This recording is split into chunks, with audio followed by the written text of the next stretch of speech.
Chandu music panchayat. बोले शंकर भगवान की।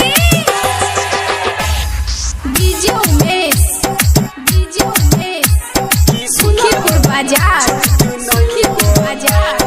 सुना बाबा सुना तू छफंगेरी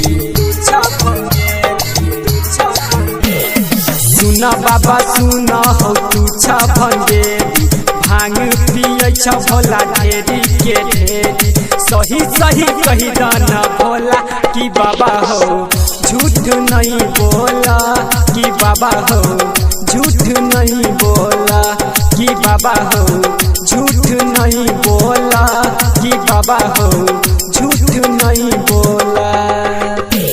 सुना बाबा सुना हो तू छफंगेरी भांग पिए छ भोला ढेरी के ढेरी सही सही कही दाना भोला कि बाबा हो झूठ नहीं बोला कि भोला हो झूठ नहीं बोला कि बाबा हो झूठ नहीं बोला कि भोला हो झूठ नहीं बोला।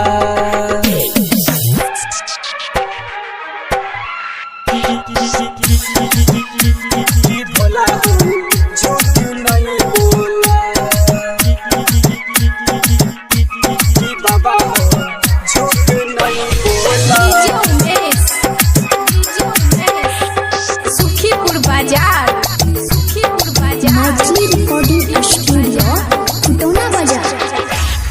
गाजा पिए छ तू देख लिया तोरा नशा में बैस के पिए छल मंदिर के काटा में। गाजा पिए छ तू देख लिया तोरा नशा में बैस के पिए छल मंदिर के काटा में।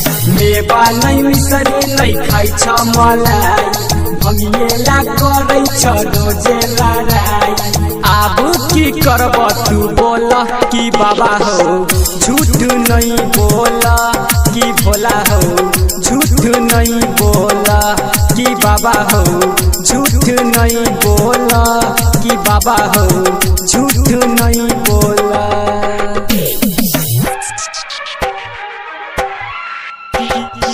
कि भोला हो झूठ नहीं बोला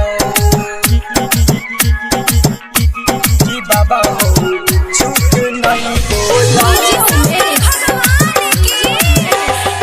सुखीपुर बाजार। मछली रिकॉर्डिंग स्टूडियो खुटौना बाजार।